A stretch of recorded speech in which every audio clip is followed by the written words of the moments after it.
presents. Fade in. The group of residents had quietly moved back among the buildings of downtown Tempest. The shock of the fishing exhibition was still sinking into the minds and hearts of the people. Soft sobbing came from various directions. Next to Winston, Pepto was crying into her palms. The oldest resident was watching a man standing at the front of where everyone had watched the shocking display. From the side, Winston was having difficulty remembering where he had seen the brown-haired man previously. A hand rested softly on Winston's arm, and turning, he saw Pepto was the culprit, and Dr. Belvedere Boopington was on the other side of the woman with a hand gently holding her shoulder. The reporter needed to ask no questions. It was automatic, knowing he needed to go with the pair. As the three walked down the street into the town, the brown-haired man turned his head in to watch them. It was apparent the man had been crying, but when he turned his head upwards to look at you, there was a steely determination in his expression. Abandoning the town, he walked into the trees of the North Woods. Days of General Restlessness by Sheridan D. Lowe. Number 7. Episode 7.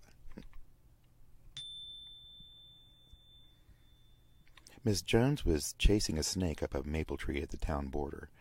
The reptile gave her the slip, leaving the woman in red pouting. Barely acknowledging the noise, a car was approaching on the road, more easily visible now that the sun was rising. The attention of the woman at the border increased when realizing it was not a car after all.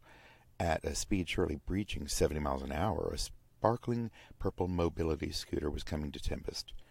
Raised up on oversized wheels, lighted ground effects were bright enough to be still seen in dawn's glow. A red flyer wagon the size of a truck bed was being pulled along, filled with books. Well, all the same book, actually. Most were in boxes, quite a few tied in stacks. The rumble of the engine caused the tree to vibrate, but Miss Jones was more interested in the driver. That driver did not look up or seem to notice the woman watching. He looked tired, yet signs of relief were also present. The vehicle zipped across the border as the woman in red stood on the tree branch watching it disappear. With a scowl, the woman was confused, for if she didn't know any better, Miss Jones would have thought that the man with the brown hair had just arrived again. "Sheriff Powers," said the man in the dark suit, "it is my job to claim the body of Agent Jody Taint. Can you help me find out where your medical examiner has hidden her?" Fist opened the freezer drawer of his refrigerated desk. Retrieving a fudgicle, the man stood to face his visitor as he sucked the delightful brown stick. "I didn't catch your name, Agent." Sighing, the man said, "Surely, and please, let's just move past that." Slurping, the sheriff answered him, "You see, Agent Shirley, I'm not sure if I can even help. Until you brought it up, I had no idea Miss Taint's body was missing." Slurp. "Not missing," the agent corrected. "Hidden." Removing a stalk of sugar cane from his inner breast pocket, the FBO agent began chewing. "You know," Fist began, peeling back the lid of the Hungry Man dinner freshly removed from the microwave, "I'm not buying the lone wolf scenario you're pushing. We aren't idiots in Tempest. In fact, it's harder to get anything past us." Removing a McDonald's hamburger from his side jacket pocket, the spy told Fist as he chewed, "I assure you, my only concern coming here was to retrieve the body of one of our agents." Taking a few French fries out of the back pocket of his suit trousers, he shoved them into his mouth. Fist was filling a cup from the wine cooler's cooler as he replied, "Yeah, I'm sure everyone has a specific duty." Pulling a Twizzler from inside the front of his uniform shirt, the sheriff stuck it into the cup and sipped. Problem is, as I already said, you are taking this up with the wrong man." The FBO agent angrily took the last 3 bites of his tiramisu rapidly, then dropping the small plate to break on the tile floor, blurting out angrily, "Fine," while storming out of the sheriff's office with his new ladyfinger mustache. Fist chuckled and went to his desk. Picking a manila paper mailing envelope from the stack, the sheriff tore the end open and removed a freshly cooked pork chop. Shaking his head, the man slid the steaming meat back into the envelope, uttering, "Nah, too early." The most used road in Tempest provides 2 simple choices: Veer to the left, and you'll reach the higher ground on the outskirts of town. To the right, you descend into the plateau and downtown. The first place you would pass on the right is a parking area for the tram service. A purple mobility scooter was the only vehicle parked, sans the red wagon. In the station, a single-use tram sat waiting. The track rolled up in front and behind the machine. To the right, a brown-haired man was pushing a storage locker door as big as a barn's shut. A book was under his left arm. Turning the orange key fob, the man entered the tram and followed the unrolling track, which then rolled back into the rear coil as he proceeded. Outside the station, the track took a steep rise, the result of paying the shortcut fee. Soon the track flattened, taking the commuter diagonally above and across Tempest. The rails were on a slow decline until at the destination. Then the tram smoothly began rolling along the street, stopping in front of an out-of-place Tudor building. Inside Marlborough's, Clint Marlborough stood behind the bar polishing brass. He was altogether surprised when the front door opened, illuminating the dark lounge. When the brown-haired man entered, Clint was even more surprised and puzzled. "Hi," the arrival said. His voice was new. "I'm afraid I'm late. My reservation was for yesterday, but I was detained. Then I got lost twice, causing me to drive all night to get here." Clint Marlborough blinked twice, then said, "That was your... drove all night." Clint was trying to reach a conclusion. "So this is your first time in Tempest?" Clint finally asked, as the man's mannerisms were noticeably different as well.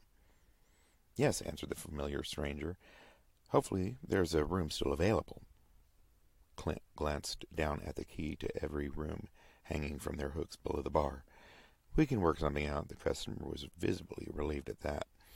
Pulling the guest book from the narrow shelf to his left, the tavern owner asked, "Now, what was that name again?" "Lowe," this particular brown-haired man answered. "Sheridan Lowe." Tempest's first lady, Hazel Good, had left for luncheon. The deputy had also departed. Sheriff Fitzpowers was even contemplating getting Smoosh down from the tree cell to answer phones.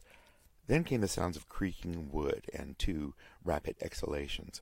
Swiveling his chair until he could see the entrance, there was a Wink Makepeace wedged with Nurse L'Oreal Wiggins. Fist just let it play out. Gradually, then all at once, the parts of their bodies touching moved forward, and the two twirled in a circle before racing to get to the sheriff. "Sheriff," Wink jumped in, "you gotta come. Esno is doing the TV thing again, saying someone is invisible." Taking a glance at the nurse as he inhaled, he went on, "And I don't know about Chi-Chi. Have you heard about these people in the woods?" L'Oreal inserted her words as the main conversation. "Oh, Mr. Makepeace, you're cute, but I can beat your invisible TV people and wife playing in the woods. However sad it is." Closing her fingers in the shape of a Muppet skull, her fingernails made one single click in unison. "Watch this." Turning, she said to Fist, "At the medical center, we have a missing baby."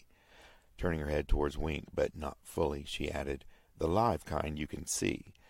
Then back to the sheriff, she delivered the surprises. "Get this. That old man they found about a week ago, and they thought he was dead?" Fist nodded, and so did Wink. Despite himself, "We found out who his ass is." Wink actually gasped at the revelation and hoped he would get to find out the mysterious identity. Fist was standing and the nurse turned all the way around, resting her rear on the desk. Holding her hand up, she opened her fingers like a mock explosion, saying, "Twofer, baby." "What?" spluttered Mr. Makepeace. "I had a twofer." Standing, hands on her hips, L'Oreal retorted, "At least my sources weren't Twilight Zone in a tree." "Will you two..." Fist paused for a moment, eyes closed. "If you two don't shut up, I'm going to say things I'll be sorry for, and you're two decent citizens." Opening his eyes, he looked at them. "You're done, right?" At the question, both nodded, and the sheriff exhaled. "You two are going to need to wait. No, don't start with me, L'Oreal. This is a situation nope." At the words, the nurse and the father's shoulders slumped as they whined in unison. Fist didn't notice while he switched the channel of his radio and spoke into it. "All hands." Then he pressed a large round button on a wall panel of many buttons. Switching to his radio again, he called to the mayor, getting a garbled mess in return, but the sheriff understood. "It's a situation nope, sir." Garble.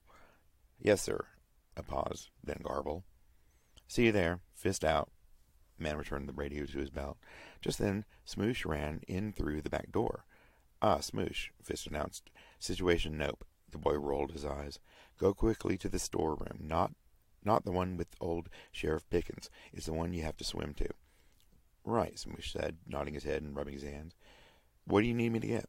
"Square box," Fist said concisely. "One bulb inside. Style TSK." The boy raced away, and when he turned, the sheriff barked, "What are you two still doing here?" at the visitors. "Best get to the city hall before the word gets out and the line gets long." Hesitantly, Wink and L'Oreal departed, increasing speed as they realized they were back to square one in the race with news. Smoosh came into the front office wearing a towel around his waist. The boy was pushing a cardboard box the size of a washing machine, but with little resistance. Sheriff Powers flipped the top of the box up and noted the single glass bulb filling the box. "With me," he spoke as he went through the back door. On the roof, Smoosh was helping Fist maneuver the bulb into a spotlight when his towel slipped off, blowing off the roof. With a slight squeak, the bulb was in place, and the two stood back. Flipping a switch on the metal box attached to the spotlight, the roof was washed in light as most of it beamed out and into the clear midday sky. As if on cue, clouds closed the sky smaller and darker as it projected the reflection of the light onto them, and a clear, bright, colorful image of a smiling Leslie Knope, the Parks and Recreation character played by Amy Poehler. Yusuf drove his taxi across the short bridge over B. Arthur Memorial Creek and squeaked towards town.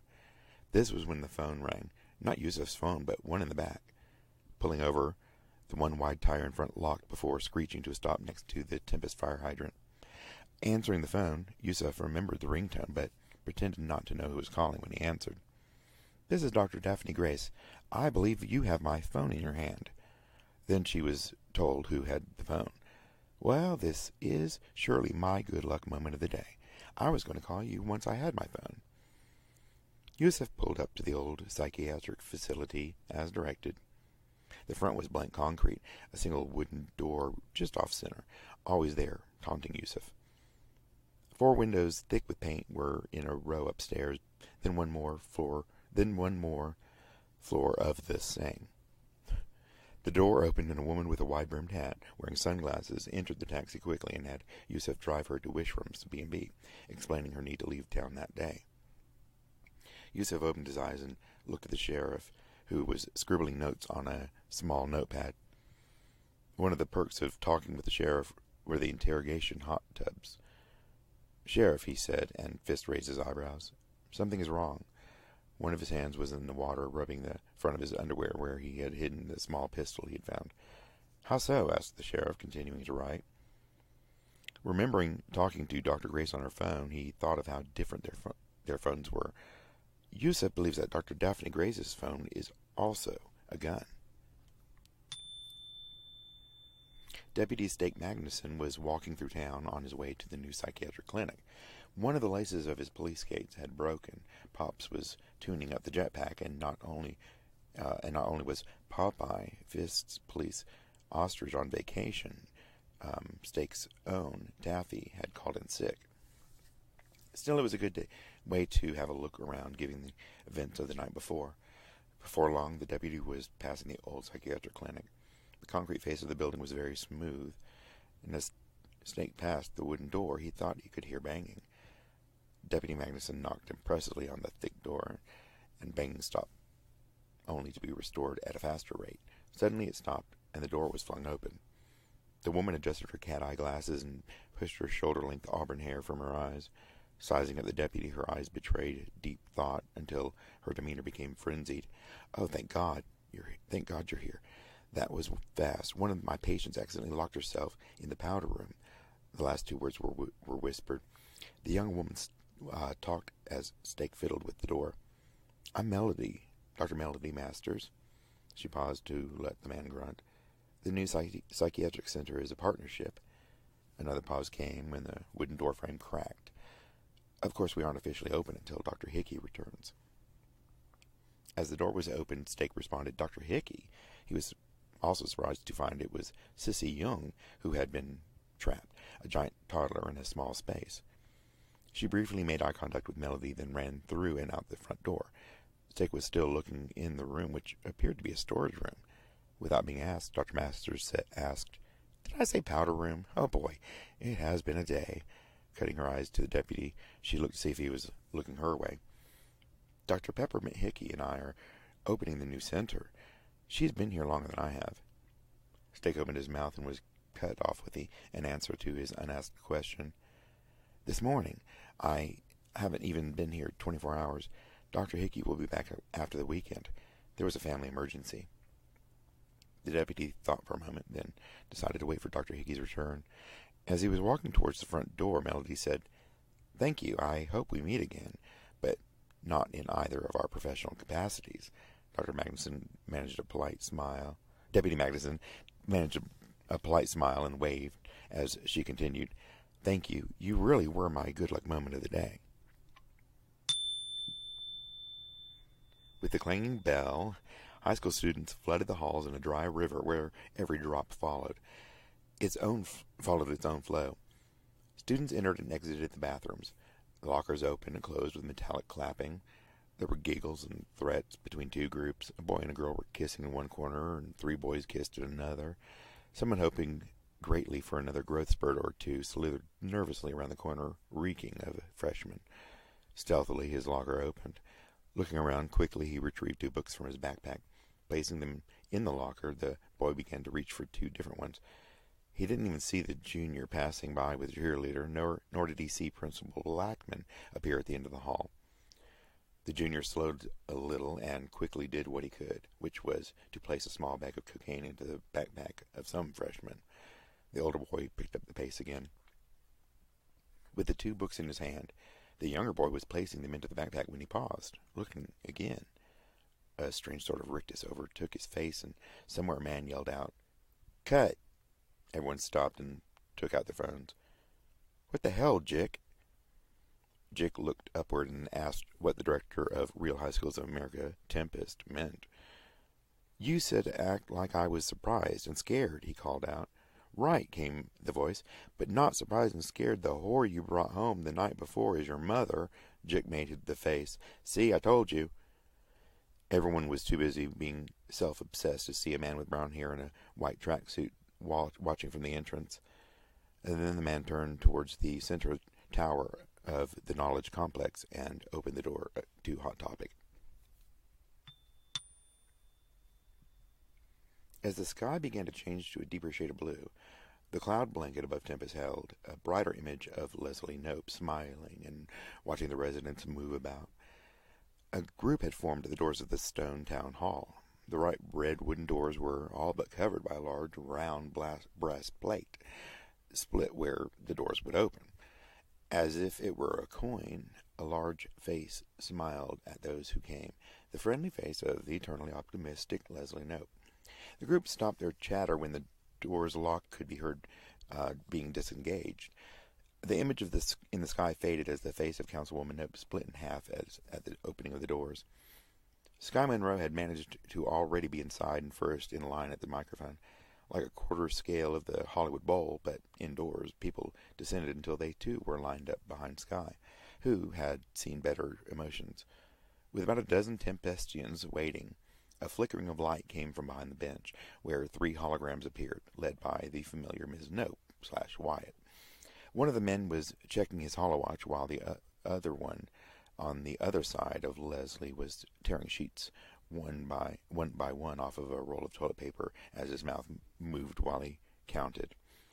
Before anyone could speak, the doors were pushed open by a tumbling pair. Standing, Wink Makepeace began the race to the line when L'Oreal stood and pulled a good-sized stone out of her hair and threw it at Wink, who fell to the floor with an oomph. L'Oreal was now running when Mr. Makepeace pulled a folding cane hook out of his shoe.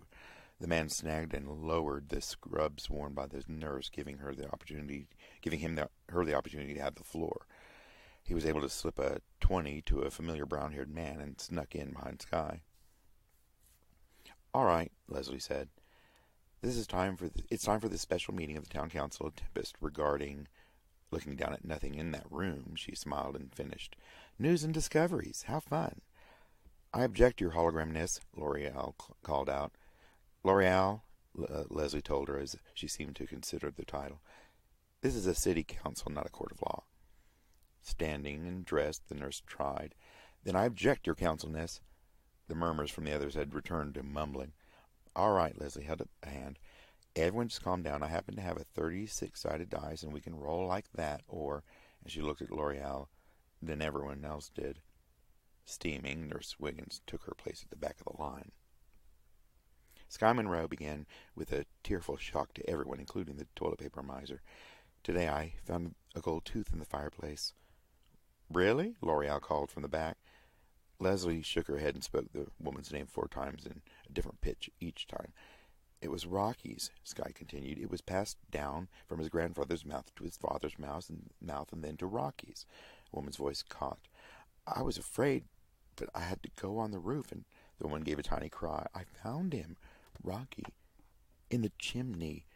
My Bay is dead." Sky broke into sobs.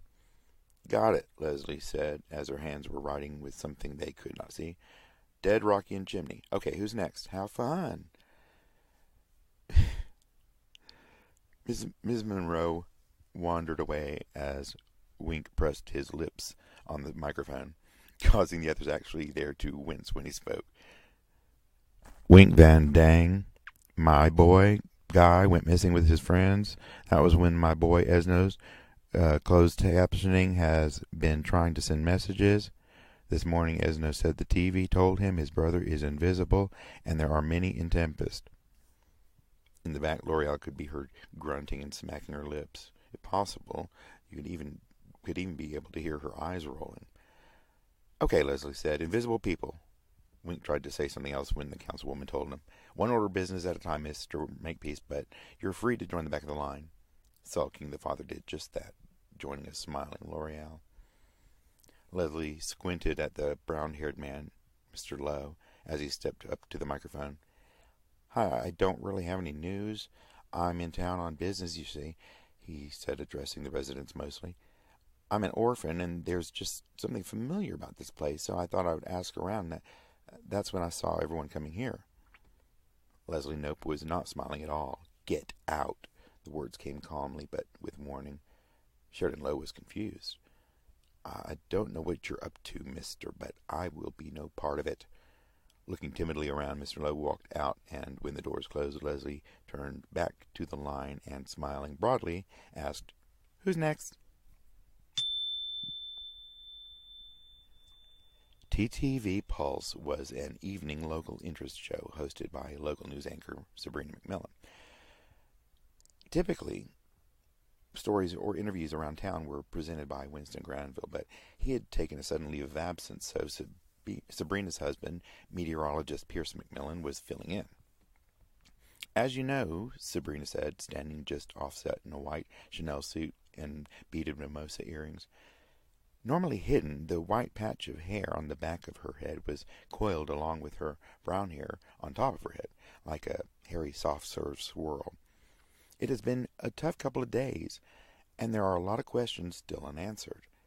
Turning to an unmanned camera, her right side was seen as she was telling no one. "Our own Pierce McMillan, in for Winston, has an interview some of you will find very interesting. Pierce?" "Hello, Sabrina," Pierce greeted his wife. His hair was gelled until it could have come from the head of a Ken doll, but otherwise he had rugged good looks. Today he also happened to have quite a bit of smeared lipstick on his lips. "Today, while this reporter was having a liquid lunch at Temptations Gentlemen's Club, I had the good fortune to meet this visiting dancer who had quite a story. Could you please introduce yourself to our viewers?" Standing to the side, a woman stepped into the shot. Completely nude, she had shoulder-length blonde hair. Her face was heavily made up, except for a notable absence of any lipstick besides a thin smear. "My pleasure. I am Jody Taint, an agent with the FBO. When Pierce asked her to expand, Jody said that no one at the FBO knew she was undercover in Tempest, so they sent in a decoy, Jody Taint, to cover the investigation they were conducting. When the agent, Panty Blossom, was killed, the FBO decided to take action. So, Pierce asked, eyes never leaving the camera, can you fill us in on what happened to those agents? Agent Taint looked a bit puzzled at the question before answering, actually, I have no idea. Oh, Pierce said, surprised. Looking nervously at the camera then, his stomach was audibly starting to grumble. His face began to turn pale when he turned to the naked woman and quickly threw up on her. In the quiet forest, the smallest of creaking wood could be heard as a pleasant breeze passed. The large wooden sphere, being supported by a circle of bent trees, shook slightly, and as if blinds were being alternated between open and closed. 1 second the sphere was in the trees, then it was on the ground, and then back in the trees before the supports could right themselves. A couple more times, and when the giant ball returned to the trees for good, it left behind the brown-haired man and the woman in red. It's almost time, Miss Jones commented. Do we need to go to the chapel? Shaking his head, the mysterious man answered, No, they will come to the town. They know what to do. The pair began walking through the trees towards downtown. In the town hall, Leslie Knope listened intently as Deputy Stake Magnuson announced that they had contacted an expert who would arrive soon to aid in the investigation of the missing children. 2 people behind him in the line, Wink's eyes were stoically tearing up. Turning to see the man, L'Oreal placed her hand on Wink's arm comfortingly.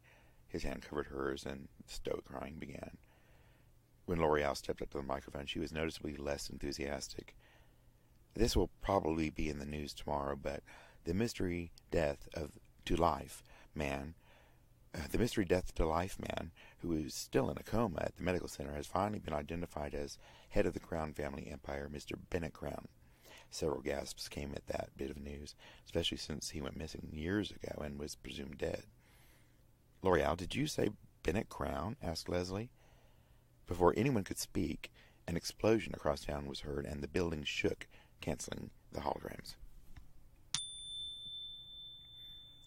The sun was setting when Dr. Melody Masters entered the not-yet-open Psych Mart facility. Moving across the carpeted hall, one by one, a pair of shoes were left along the way. With a dull thud, a pair of clip-on earrings had been tossed to the floor.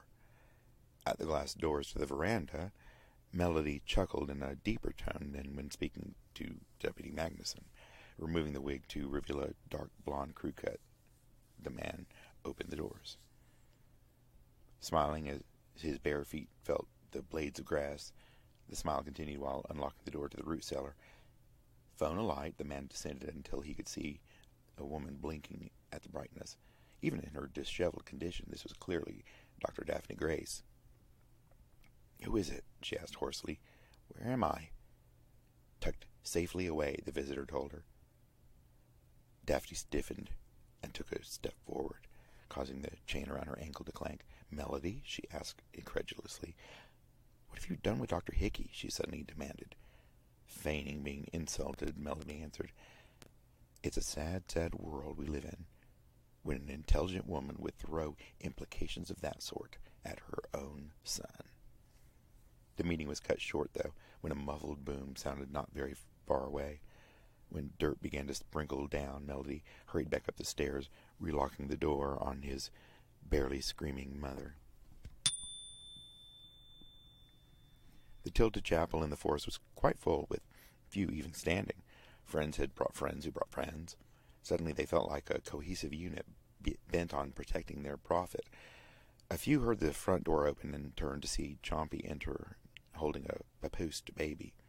The crowd became increasingly quiet as the mother and child passed them, taking a place on the low stage. I was given a gift, Chompy began, the gift of truth. Truth about Tempest. Truth about life. Indecipherable comments were passed back and forth. We are not the only ones who live in Tempest. There are others who live among us, but we do not see them because they are invisible. This time the looks became skeptical, but they were willing to hear Chompy out because they knew her so well. I was given a gift from Tempest. My baby was born invisible.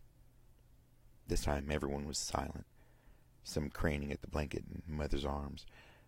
This is how I learned, because infant senses are so much more open. Lucine timidly stood, asking, How did you learn, Chompy? Babies don't talk. Chompy smiled and said loudly, Now. The front door opened and again, and Sissy entered. Someone so much a child herself, who can understand the language of the baby. This baby, the child of Temple. The child of Tempest, sorry. Everyone was excited about this revelation. The baby began to fuss, and Chompy did nothing to end it. Facing Chompy and her baby, Sissy started speaking. He says, We look different to the others. They watch us and look for ways to join us. There is no fear needed. They only want to be with us in paradise. After a pause, Chompy looked at the giant pudgy baby, who told them, He says they want to come back. Holding her heavily creased arm rolls out, Sissy took the baby. Chompy's arms shot up into the air. This is the child of Tempest, and he will bring us together with the other, the invisible ones, living alongside us. Sissy caught her attention, so the mother lowered her arms. What? The woman asked. Looking down at the baby and back to the mother, Sissy told her, This baby is not invisible. The explosion was faint, but heard. The congregation stood in unison. Forgetting everything that had just gone on, the group moved out of the chapel. One of the real high school teachers, P.P. Petrillo, opened the door to her downtown condo, walking distance from the knowledge complex. Hearing a woman's voice, P.P. went into the kitchen and dropped a canvas bag of vegetables on the kitchen island, listening. In the bedroom, Honey Mancini had a small box held up to the mouthpiece of the phone. Speaking into the box, the missing woman said, I said I am in control here. I saw what you did, and now everyone is going to know who he is. Are you going to meet me or not? A few seconds later, she said, Okay, that's more like it. You'll be getting the offshore account number tonight. Ending the call, Honey almost wet herself when Pee-Pee asked, What the hell was that? Honey jumped up and ran to the woman, giving her a passionate kiss. Just some business I'm trying to wrap up. Nothing you need to worry about. With those words, the condo shook and windows all shattered while the two women dropped to the floor, covering themselves. Eventually they stood, shaking debris off of each other. What the hell was that? Pee-Pee wondered. Honey, though, was looking out the window. When her girlfriend looked that way, her mouth dropped. Oh my God, no. A little before all of that, citizens had felt drawn to Tempest Memorial Park, following each other along the way. The group began to climb the grassy stalagmite known as Venus Hill, highest point in the park. A few people had to dodge out of the way when Verna slipped, rolling down to the base of Venus Hill. At the tip of Venus Hill, the residents who had come discovered Miss Jones and the odd brown-haired man. Everyone was curious, but also a bit afraid of the unknown. The pair who had already been there turned their attention to the edge of the plateau, where the helicopter was arriving very late to pick up Dame Maggie Smith. Moving to the knowledge complex, it had just set down on the roof of the tower when a bright flash at the base of the tower was followed quickly with the reverberations of the explosion. Venus Hill began to shrink as the earth was crumbling away, residents ending up at the base. As the dust cleared, the people found themselves faced with a large statue which had been hidden under Venus Hill. The statue was extremely old, one of two nude figures, a man and a woman. The brown-haired man and the woman from the border were each on one of the shoulders, and even with the age, it was an incredible likeness to the living man and woman. The duo began to speak to the people, taking turns. Hear ye, residents of Tempest. I am Godric Omicron, and this is my twin sister Godiva. The plateau which Tempest is built upon belongs to us. We are no longer pleased with the inhabitants. You have 1 week to vacate. Regardless, at that point, Tempest will be completely destroyed and replaced with a new town. The thought was quite unimpressed, unable to think of how to be more unimpressed. Watching the tower fall, then the twins speaking to the Tempestians, this was not going to fly. The thought had always hated the twins, and knew quite well that this would not go by without notice or a fight. The thought needed to ready itself for war, because this was bound to be a much larger kerfuffle than in previous times. Pops had just entered the gift shop to tell local weatherman/reporter the news van was ready. Pierce had brought it in for a knocking sound. Pop's son and head mechanic Skippy stood in the doorway, looking out the window as he wiped his greasy hands. "Why is Blade so late coming to get Dame Maggie?" the son asked. Pierce looked again at the helicopter landing. Then there was an explosion. It all happened in a couple of seconds.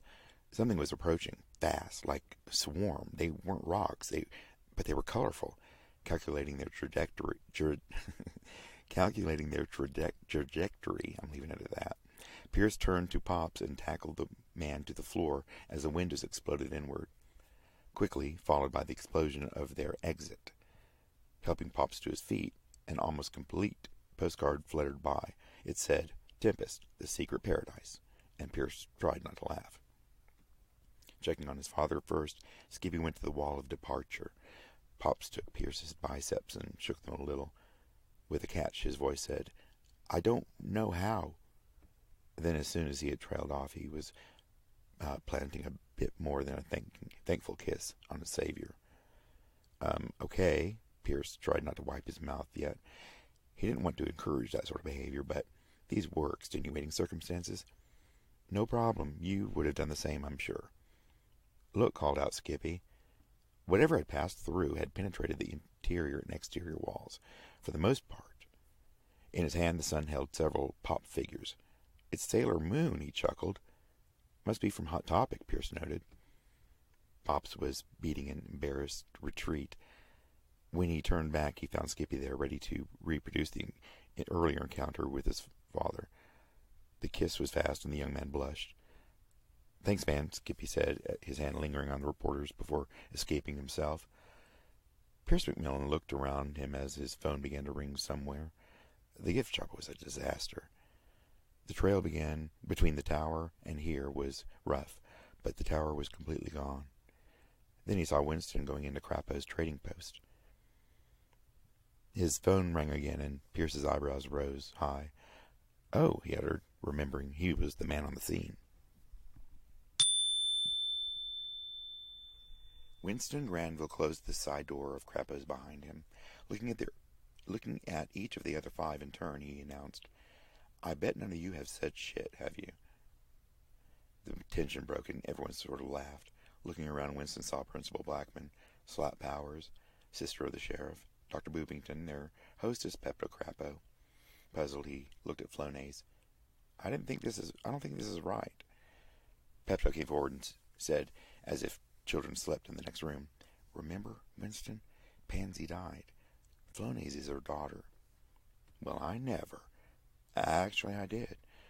"Do you know who your dad is?" Winston winked. Slap broke in. She knew she would be gone in a while, somehow, so she had left Ariana Grande, the cat, in charge of animal control. "Okay, let's get to it. I'm guessing none of you remember much." Everyone shook their head. Pepto offered, I can only remember so far after the point I remember." Winston nodded. "Yeah, I'm thinking it's going to be a situation of remembering as we go along, but how?" They showed the man the tunnel under the floor. "And now I remember that," to which everyone agreed. I don't want to go," Flonase said. The other four snapped around in her direction. "The hell you say," Winston said. "If you remember as much, you know you have to." Flonase shook her head, eyes closed, taking 2 full breaths. Opening tearful eyes, she told them, "No, there's someone else." Today's cast: Group of Tempest residents, Universal Tour Group. 1 of 5, Winston Granville. 1 of 5, Pepto-Crappo. Gatherer, Dr. Belvedere Boopington. Witness, mysterious brown-haired man. Uneasy woman, Miss Jones. Unwary arrival, Sheridan Lowe. FBO agent, Leslie Nielsen. Sheriff Munchies, Fist Powers. Puzzled tavern owner, Clint Marlborough. Frantic father, Wink Makepeace. Pushy nurse, L'Oreal Wiggins. Garbled radio, Courtney Love. Gopher, Smoosh Weinstock. Concerned cabbie, Yusuf. Good luck, Deputy Stake Magnuson. Stranger, Dr. Mel D. Masters. Rescued, Cissy Young. Students, on loan from the Degrassi collection. Director, one of the Hemsworths. Freshman with lines, Jick Paul Corduroy Sr. Crumbling woman, Sky Monroe. City Councilwoman, Hologram Leslie Knope. Councilman 1, Grimace. Councilman 2, Ray Liotta. TTV Evening Pulse host, Sabrina McMillan. TTV on the scene, substitute reporter, Pierce McMillan. Undercover surprise, Jody Taint. Woman in root cellar, Dr. Daphne Grace. A baby not invisible, Elizabeth Taylor. The congregation, the protectors. High school teacher, P.P. Petrillo. Girlfriend of P.P., Honey Mancini. Passing by, Verna. Miss Jones and the mysterious brown-haired man. Twins, Godiva and Godric Omicron. Horny dad, Pops Miller. Horny son, Skippy Miller. 1 of 5, Whitey Blackman. 1 of 5, Slap Powers. 1 of 5, Flonase Wiggins. The thought. Blackman was... Sorry. Principal Blackman was tracking an animal. Hopefully, by dinner time, he had agreed to let the others call him Mr. Blackman until he decided on a first name. The former slave had, with time, come to trust that this was not all some sort of trap. There was great evidence in the fact that there was no objection when he and the Granville's daughter had fallen in love. Mrs. Wiggins turned out to be proficient with a needle, so Mrs. Wiggins, with an H, sacrificed a pair of trousers that his wife let out for Blackman. Hearing rustling in the underbrush, Mr. Blackman pulled the arrow back from the bow. Steady, he listened and watched. Startled when something began to emerge from the trees, he let go of the arrow. As he did, he saw he had just shot towards 2 people, a man and a woman, both completely naked. The man's arm shot out and caught the arrow before it pierced the woman. Unable to find words, the hunter blushed as they fully emerged, and he saw the woman riding some type of creature he'd never dreamed of before, like a big wild cat. Its fur was orange with black stripes. "We call him Tiger," said the man. "Who are you?" Blackman asked, then, with a bit of hesitation. "Why are you here?" The man nodded to his companion, and she answered, "I'm Godiva. This is my twin brother Godric. Do not worry about the things you do not understand, friend. With time, you will understand so many things." The brown-haired brother spoke up then. "As it happens, you and your friends have settled on our property." Fiercely trying not to look at their nudity, Mr. Blackman sputtered, "What, yours?" "The whole plateau, yes," said Godiva. "We think your small community is cute. Surely it will be possible to come to some terms." "Terms?" Blackman asked. Laughing, Godiva said, "Nothing in life is free." Godric told him, "Go to the others. Tell them you met us, and we want to meet them. All of them." "We will go to our place," said Godiva. Holding up a finger, Godric added, "Tell them to pack some provisions. It's going to take a while to get there." Fade out.